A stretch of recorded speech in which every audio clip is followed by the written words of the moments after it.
Slash, how are you? Hey, all right, there you are. I'm good, man. How are you? Good. It's how many Axels do you know?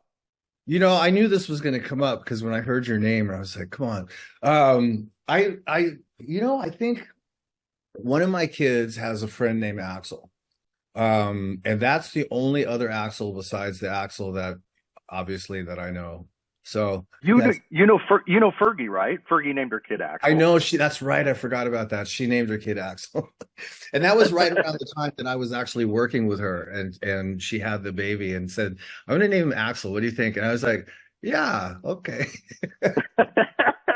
Well, hey man, good to see you again after all these years, and I'm excited about this new album, Orgy of the Damned.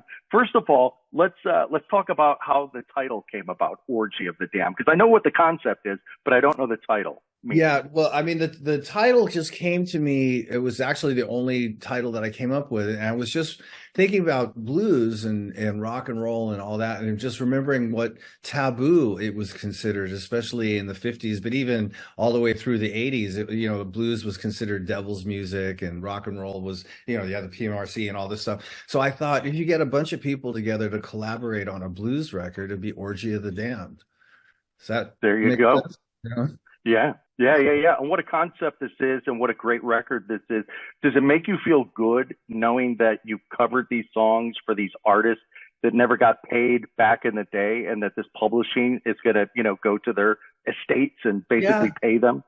I mean, that's a great part of it. I think even more than that, it was knowing that people are going to be exposed to some great material that they might not otherwise have been exposed to, and just keep these people alive in our hearts and minds, and yeah, and the fact that they get a payday, or at least their estate. A lot of these people have passed on, but their estate gets a payday. I mean, that's an awesome bonus.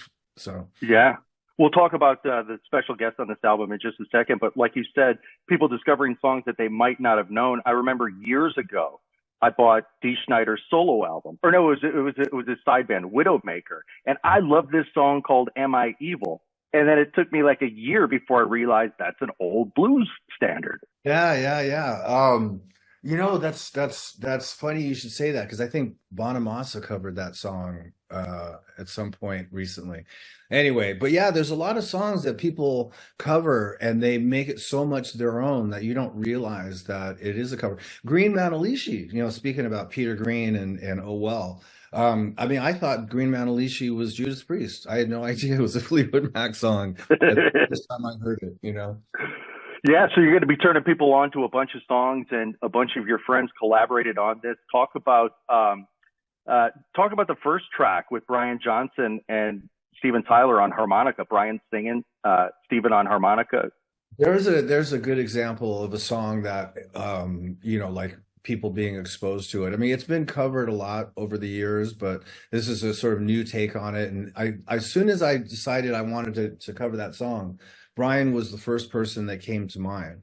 And I called him up, and I've known Brian for a long time. So I called him up and told him about it, and he was really excited. It was like a huge opportunity for him to cover something that he was hugely influenced by, which was great feeling for me. It was really important making this record to be able to have a song and call the artist up and have them connect to it automatically, like they have a history with it, because it just meant the vocal delivery would be all that much more sincere.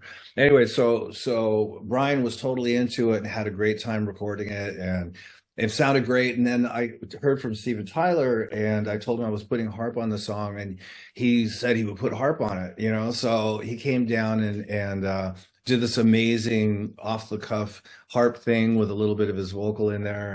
And it was a huge honor for me just to have two of the guys from two of the biggest bands, as far as influencing me when I was 14, 15 years old, all the way up until the present. And then have them together, and then all of us covering our hero, a collective hero, which is Howling Wolf. It's like all these generations coming together. It was a really nice moment. Yeah, that's one of the songs you can check out. The full album comes out, Orgy of the Damned, next week, May 17th. But that song and video is on YouTube. And also the Chris Stapleton cover that you did called Oh Well. And did you Yeah. let Chris choose a song, or did you have this song and think this would be perfect for Chris Stapleton? Yeah, I picked all the songs and then figured out who I thought should sing them, and Chris was somebody that came to mind for Oh Well.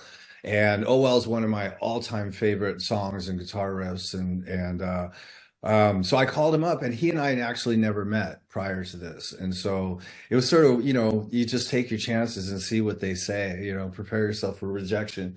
But he was totally into it, loved the song, and really bent over backwards to get it recorded.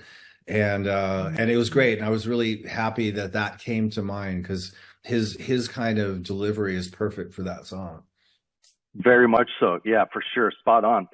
Some of the other guests on this album, Chris Robinson. I mean, when you think of soulful voices, that guy's got to be on it. Gary Clark Jr., Billy Gibbons, ZZ Top, Iggy Pop, Demi Lovato, and the voice himself, Paul Rogers. I mean, there wasn't anybody you wanted that you couldn't get on this, is there? Well, I mean, there was one artist, and it was talking about Steven Tyler. He was one of the first people I thought of when I was doing this record, but I couldn't find him when I was actually making the record. So sort of made it. And then he called afterwards, and that's how the harp thing happened. He called up and said, "Hey man, sorry I didn't get back to you after it's been months. Sorry I didn't get back to you. What's up?" And I said, "Oh, nothing. I was talking about a song, but it's a little late now." But he ended up coming down to do the harp, right? And then the other person that I always mention that I really would have loved to have on the record is Lemmy. I think he would have been amazing on this. And I I miss him, and it's a drag, obviously, but I'm so used to him being around, and I forget that he's really not here, and I was like, God, he'd be great doing, and it's just not to be. Did you see Hetfield's new tattoo with Lemmy? No, I have not. He got some ashes put into ink, and then got that. I heard about that. I heard, yeah, because a bunch of us have some of Lemmy's ashes, so that's what he decided. Smart move, actually.